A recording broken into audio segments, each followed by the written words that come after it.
آئیے جہاں ہم جاتے ہیں ماشاءاللہ مسلمان بہت خوش ہوتے ہیں، بڑے بڑے الحمدللہ جلسے ہوتے ہیں، مذاکرے کی محفلیں بھی ہوتی ہیں، سب ہوتا، مگر مجموعی طور پر یہ سمجھا کہ وہاں کے مسلمان یہ چاہتے ہیں کہ دین آسان ہو جائے۔ لوگوں نے آسانیاں پیدا بھی کر دی۔ ہم جیسے جو لوگ جاتے ہیں، لوگ سمجھتے ہیں کہ مولانا آن کر کے ہمیں مشکلات میں ڈال کے چلے جاتے ہیں۔ مشکلات سنیے کیا، وہ کہتے ہیں کہ جس ہوٹل سے گوشت مل رہا ہو نا، تو اب اس پہ لکھا ہوا حلال، تو آپ بھی حلال قرار دیتے۔ اور خصوصیت کے طور عرب کے جو لوگ وہاں پہنچے، ایسا بیڑا غرق کیا اسلام کا، کہتے ہیں میک ڈونلڈ سے لے لیں، آپ KFC سے لے لیں، بھائی انہوں نے بسم اللہ شریف نہیں پڑھا نا، آپ بسم اللہ شریف پڑھ کے کھا لیں، کہ جی صاحب حلال ہو جائے گا۔ ارے بھائی یہ واقعہ کوئی اور تناظر میں تھا جس میں حضور نے فرمایا تھا کہ تم بسم اللہ پڑھ کر کے کھا لو، یہ واقعہ یہ تھوڑی۔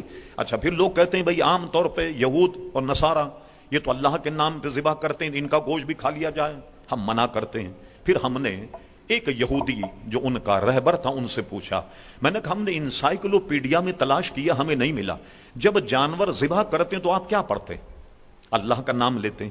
کیا نام لیتے؟ صاف ان کے جناب پادری نے کہا کہ ہم جب جانور ذبح کرتے ہیں تو حضرت عزیر علیہ السلام کا نام لیتے۔ یہ تو قرآن مجید سے بھی ثابت ہے کہ یہودیوں کا ایک طبقہ حضرت عزیر علیہ السلام کو خدا کا بیٹا مانتا۔ جب عزیر علیہ السلام کا نام بوقت ذبح لیا جائے تو اب جانور کیسے حلال ہوگا؟ ایک تو یہ پریشانی ہے کہ لوگ کہتے ہیں یہ جو مولانا آتے ہیں پاکستان سے یہ سب حرام کر کے چلے جاتے ہیں، اس کا مطلب ہے آپ مکمل ان کو چھٹی دے دیں، جہاں بھی مل رہا ہو حلال لکھا ہو بس اس کو کھا لیا کرو۔ یہ کیسے ہو سکتا؟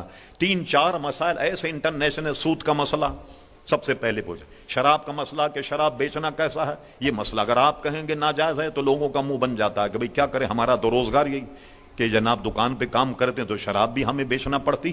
اور ہمارے مسلمان جو ایک اچھے مسلمان تھے پاکستان میں ایسی بے روی کا شکار ہو گئے، شاید اگر ہمارے علماء وہاں نہ پہنچیں تو یہ اور مزید سہولتیں تلاش کر لیں۔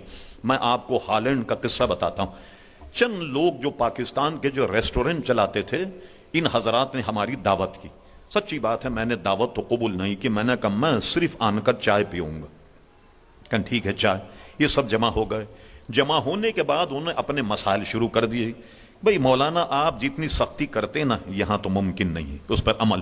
اب خود بتائیے، میرے سامنے مسلمانوں نے اعتراف کیا کہ جب دوپہر کے کھانے کا وقت ہوتا ہے تو رش اتنا ہوتا کہ آپ سمجھیں کہ مچھلی کو الگ تلا جائے، خنزیر کو الگ تلا جائے، مرغی کو الگ تلا جائے الگ۔ بھئی یہ کام ہم سے نہیں ہو سکتا، ہم تو سب ایک ہی ہنڈیا میں تل دیتے۔ آپ اجازت دے دیجئے، تو آپ بہت اچھے مولوی ہیں کہ وقت نہیں ہوتا کہ خنزیر بھی اسی میں تلتے، مچھلی بھی اسی میں تلتے، مرغی بھی اسی میں تلتے، جب تیل کالا ہو جائے یہ لیجئے، کہتے ہیں نا آم کے آم گٹھلیوں کے دام، ایک ادارہ آتا ہے اور یہ بالکل سڑا ہوا تیل یہ ہم سے لے جاتا ہے، اور سنا ہے کہ اس کی منہ پہ ملنے والی کریم بنتی ہے۔ سبحان اللہ، آپ نے دیکھا کیا سلسلہ ہے وہاں؟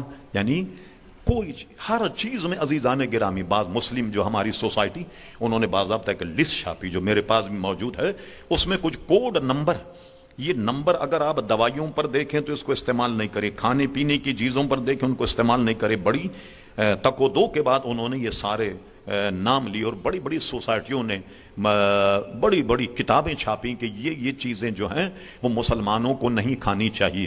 کھانے پینے بھی وہاں مسلمانوں کو احتیاط برتنا چاہیے، مگر یہ بات وہاں کہی جائے تو لوگوں کو یہ بات جو ہے محترم حضرات پسند نہیں آتی۔ بہرحال ان نامساعد حالات میں وہاں کا دورہ کرنا، وہاں کی تبلیغ اور وہاں کے مسلمانوں کو مطمئن کرنا یہ بہت بڑا کام ہے۔ اس کی وجہ کیا ہے کہ یہاں کے مسلمان ہیں جو حضرت مولانا بڑے آداب اور اس سے گفتگو کرتے، مگر وہاں کے لوگ جو ہیں بالکل کھڑی گفتگو کر دیتے برجستہ، ٹھیک، جب کوئی لحاظ مروت وہاں نہیں۔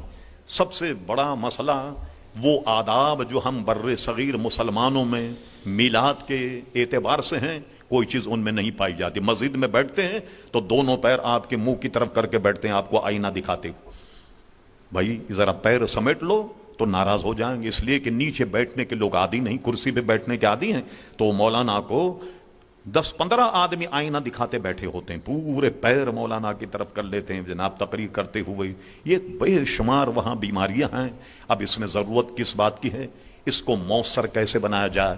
تجاویز تو دی جا سکتے ہیں، اس پر عمل یہ تقریباً ناممکن۔